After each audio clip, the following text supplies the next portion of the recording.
Sometimes, in fact, quite often, when you go into the Enchanted Forest, you meet very strange things you wouldn't expect in there. And one of the things you can meet is a mirror. A mirror? A mirror? And then in the Enchanted Forest? Oh, yes. And not a pool, and not something weird in a wizard's house, but sometimes just a mirror. And it may be hanging there in your path. So you have this wonderful thing, this mirror, just hanging in your path. How's that? How come you have a mirror hanging in your path when you go into the Enchanted Forest? Well, you do. And it can be like this card. Here's this young chap, and like you, he's going into the Enchanted Forest, and he's got his backpack and his sleeping roll and his maps and everything else. And there in the middle of the path is this mirror. And he can see himself. And he looks a bit startled and surprised, wouldn't you? Not what you were expecting to see in the Enchanted Forest. But it's there. And it's hanging right in your path, right in the way. And you can't get past it because there's brambles and thickets and holly and thorny barberry bushes and all the stuff all around. If you try to get through, you'll just be ripped to shreds. And the ground underfoot is boggy, and it feels like, because you tried it, it feels like when you put your foot in it, that it's going to suck you right down. And you can't climb the trees because, as I said, they're all thorny and prickly and brambly, and you couldn't do it. So there you are, with a mirror hanging across your path in the Enchanted Forest. Well, what's that about? What's that going to do? What are you going to do? What actually does the forest want you to do in that situation? Because remember the old one of the forest, the spirit of the forest. She's there like a very good mother, or even better, like a very good grandmother, to help you grow and help you learn and help you change. So, because of where you are in your life, on your path in the forest, because of where you are, she's put a mirror in your way. And there's something you have to do with that mirror before you can move on. Well, what do mirrors do? I mean, magic mirrors, you can see visions in them. You can see your future. You can see your past. You can see possible other directions. You might meet fairies in your mirror. You might meet all sorts of strange animals and beasts, and maybe even your familiar spirit. But what else is a mirror about? A mirror is showing you. When you look into the bathroom mirror in the morning, when you're cleaning your teeth or whatever, you see you. And you do recognize you. If you actually stop and look at the you in the mirror, you'll probably see it isn't quite the same as the image that's in there. It really is. But it's you. So what is this mirror that this young man is looking at? It's showing him. It's showing him being surprised and uncertain and wondering what's going on. So what can you do with a mirror? Look in it and look at you. Really look at you. Who is this person? Do you manage to turn these wrinkles away in your mind's eye when you're looking in the mirror? Do you not notice these marks around your jowls? Do you not notice your neck? Do you not notice the things that you don't like in the mirror? Despite whatever the mirror is actually showing you, is the image that is inside your head still there? Bet it is. It certainly is for me.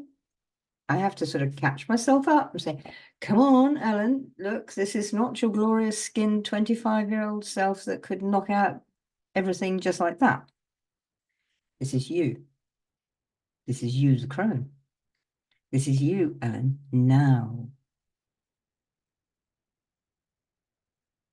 We get told a lot, live in the now, live in the moment, get present in the now. And so we might go off and have a little meditate, and we're not actually in the now. We're actually off in La La Land, in Fairyland, in Never Never Land. We're off having a rest. We're actually having a rest from the now. That's important.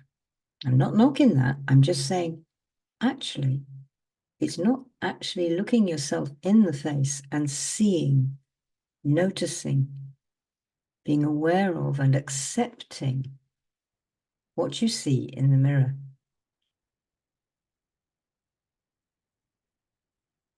Your relaxation meditations, your disappearing off and having a little holiday meditations are fine, but they are not that.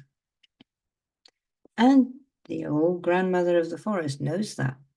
And so she said to this young man with his mirror, you look at this, matey. You look at who this really is. What is that picture saying to you? What is that picture telling you about the person that it is showing you? And what bits of that person are you less willing to accept?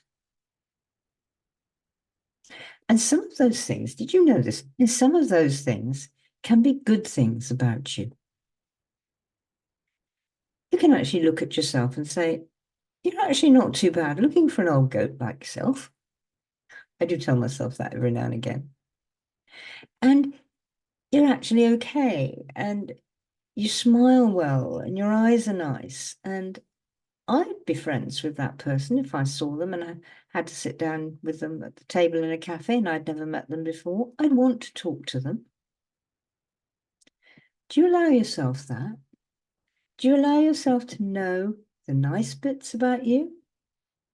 Or when you look at yourself, are you always finding fault and pulling out the nasty bits and pointing out the flaws and the things you don't do well and the things you've done badly and the things that make you feel guilty and the things that make you unhappy and the things that you're afraid of?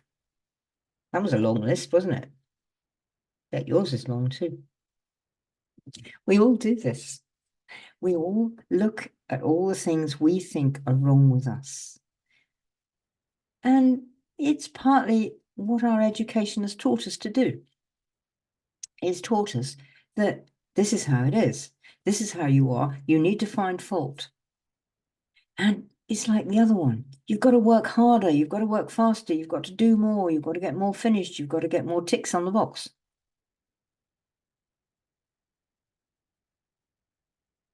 As you saw from my face then, I'm not too convinced about that. I'm not. And yeah, I've had a long life, fascinating, very interesting life. Might tell you about it sometime.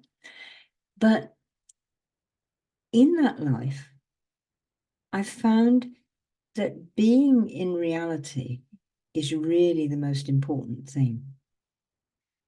Accepting who I am.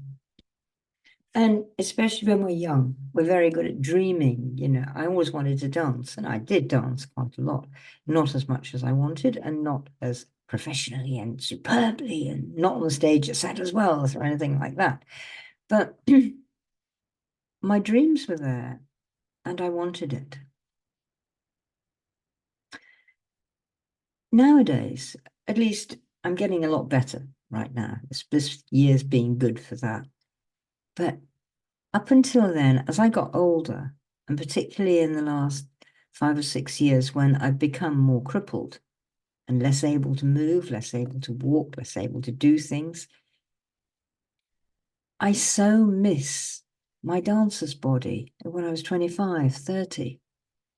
I so miss this body that could do everything and was really flexible and had loads of stamina and did all that I wanted it to do. And I want it back.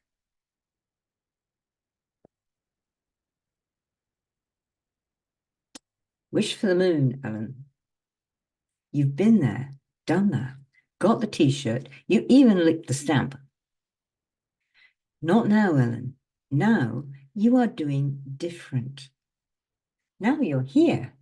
You're actually talking to people on videos and on lives, and you're telling them about the Enchanted Forest and what a very good idea it is to live there, or at least part of the time. Visit there often. And you're helping people to actually look in their own mirror. The mirror the Enchanted Forest gives them. That's what you do now, not dancing. And then it's the other side of this want, of this trying to see myself as the 25-year-old, slim, svelte, flexible dancer. The other side of that is also that if I hadn't done all of that, and I hadn't grown through all the rest of my life experiences, I wouldn't be that good at telling you what a good idea it is to keep growing and changing. It's one of the useful things that crones do. And I am one. I am a grandmother crone. And so I can say, look, don't hang on to what your want is. Do it and let it go through it, because there is more. And there is more growth all the time and more change. And that's part of going into the Enchanted Forest is about. It's difficult to get in, and we'll talk more about that elsewhere. But once you're in, once you know the way in, going there, following the paths, meeting all the denizens of the forest, it opens up so much more of you inside and of how to live life so that you can enjoy it and that you're not always wishing on the moon and that you're not always wishing for the past, that you're wishing to be where you are now and looking forward to the future, although you have no idea what's in the future. And that's absolutely fine too. And the Enchanted Forest teaches you that. And one of the ways, just one of the ways, is through the mirror. Maybe you'll visit the Enchanted Forest and meet a mirror. And your adventures won't be like his, that young man's, and they won't be like mine. They will be yours. And they will be utterly relevant and good for you. And so, as I've said before, I've got all this special stuff coming for you that will help you visit the Enchanted Forest anytime you want, in your lunch break, out as a dog, sat by the fire at home, anywhere. And you can visit it, and each time you go, you will learn. And I'll show you how to do that, and I'll help you getting in. Because as I said, it can be difficult to get in. So all this is coming. But I want you to know bits about the Enchanted Forest already. That's why I'm doing this series. To help you learn more about the Enchanted Forest and get excited about it and want to do it. But that's what I'm going to talk about today. That's the end of today's adventure there. But we will have another one soon. We will be going to the Enchanted Forest together again soon. So I'll see you on the other side in the forest. very soon.